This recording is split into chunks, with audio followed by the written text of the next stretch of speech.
Photoshop is a very powerful image editing tool. You can also create animations for websites in the program as well, commonly called banner ads. For this demonstration, I'm going to set the width at 1280 pixels wide by 300 pixels high. And because this is an animation for the web, just like all web graphics, the resolution is going to be set to 72. When you click OK, Photoshop creates the document and the specified measurements. The first step is to show the timeline window. So we go up to the window command and make sure a timeline is selected. That creates a timeline on the bottom. Now to start, we have to create frames in the animation because this is a frame-based animation. We select this button right there and it gives you frame 1. I have 3 different scenarios that I want to review. One is animating a ball, one is animating colored text, and the third is going to be animating a bird in flight. So I have the document set up here, just like this basic document. Here's the ball. I have frame 1 in the window here. And I created a circle indicating my ball on the left-hand side of the screen. Now I'm going to, in the timeline window, not the layers palette, but in the timeline window, I'm going to click the plus sign to add another frame. That adds frame 2. So we have frame 1 and frame 2. The object is in the same exact position. So if I go to the Move tool and with layer 2, which is my ball selected, I'm going to move the ball to the right of the screen. So now I have frame 1 where the ball is on the left-hand side and frame 2 the ball is on the right-hand side. Now the simplest way to animate the ball moving across the screen is to use the Tween tool, and that's this icon down here. Kind of looks like a shooting star. So if you select that, the Tween palette will pop up and it gives you a few options. One is to tween with the previous frame. Now because I'm on frame 2, yes, I want to start with the previous frame. The frames to add, this is very important. Right now I have it set to 10 frames, so what it's going to do is insert 10 frames with the animation tweened going left to right. The more frames you add, the smoother the transition of the ball moving across the screen will be. However, the more frames you have, the larger the file size will be, so there's a trade-off. So for this example, let's just start off with 20 frames. I'm going to click OK.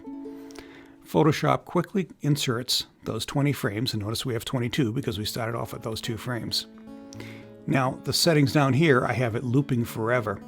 For this demonstration, I just want to click the play button to see what it's going to look like. And there's our ball moving from left to right. The other option here, we can slow this down a little bit if we select these time segments right here, and we can select a 0.1 second, 0.2, and so forth.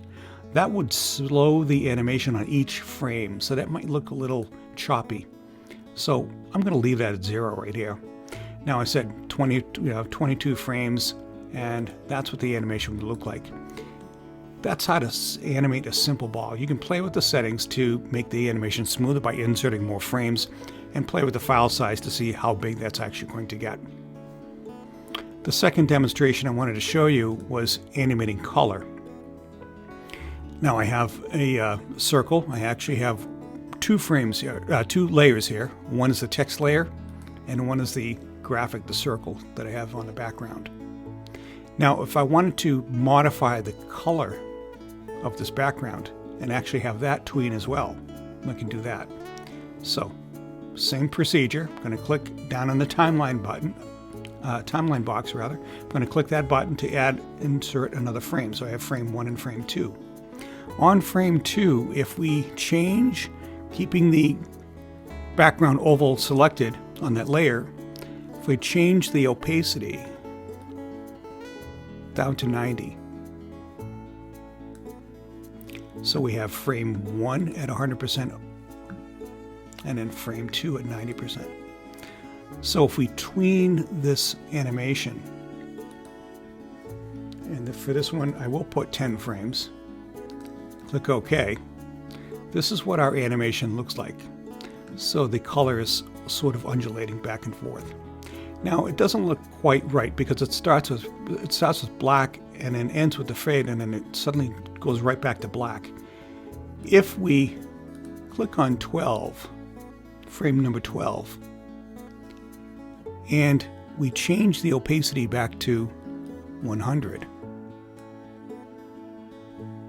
and we tween it again, inserting another 10 frames. Let's look at that.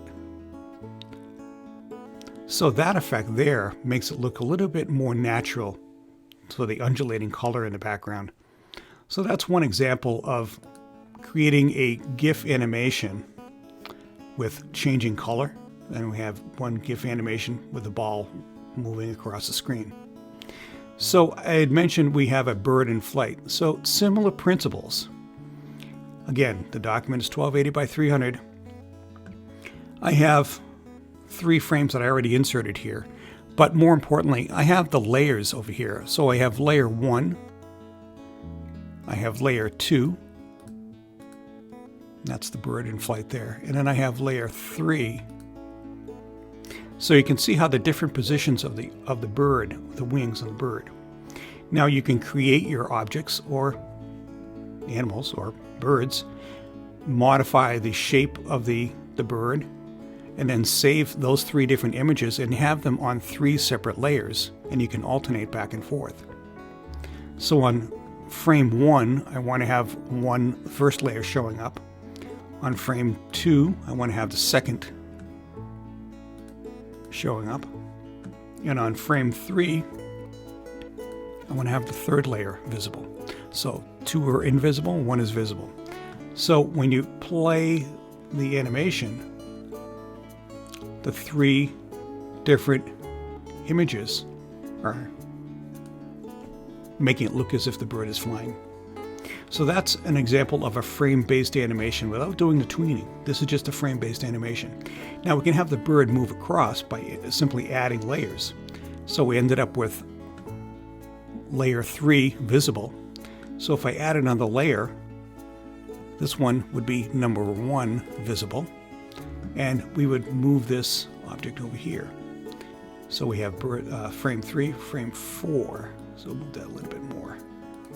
So you can go across and you can kind of go back and forth to follow your path, whatever path that would be. And then frame 5 would be layer 2 visible. And again, that moves accordingly. And in frame 6, we have frame 3 visible, and that would be a little bit further along.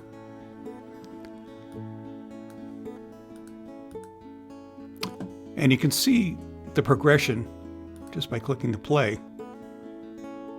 And that's what the bird in flight would look like once you're completed. Now I would go maybe up to, until you're all the way across, however many frames that would take. So I finished the bird animation. I inserted some more frames here, and you can see the bird going across here. And I ended with the last one with just the tail peeking. So there's our animation. One final step that I wanted to show you, actually 2 final steps, to add a background. And we created this layer 1 here. And I'm going to go up to filter, and I'm going to render clouds. And that's a quick way of inserting a background for our bird in flight. So we can click play again, and the bird is actually flying on our background. Now, once you're finished with your GIF animations, the final step is obviously to export it. So we want to go up to File, and we want to export as a GIF. So we're going to save for web legacy. So make sure you go to File, Export, Save for web legacy. That gives you this window right here, and you can actually see a preview, and it gives you an idea of what kind of color palette it's going to export, because GIF animations or GIF images have a specific color palette, and you can actually indicate anywhere from 1 to 256 colors to be included. We're going to say that right now it's 128, but it's only going to export this number of colors, which makes the file size optimal. The image size is 1280 by 300, so you really don't have to change too many of these settings here. The one option that I would suggest you looking at is looping. Now, I had this looping forever, but that would be our bird would be flying forever. So we can just say once, or we could say forever. So if we selected just once, that GIF animation is only going to play once until the image on the web page is refreshed. So those are the options right there to pay attention to. When we click Save, it gives you the option to save it as a GIF image, and we can click Save. And then we can insert that GIF image into our web page, and it would be the bird in flight. It would look just like this, the bird in flight going across. So I hope you enjoyed that example. If you have any comments, let me know.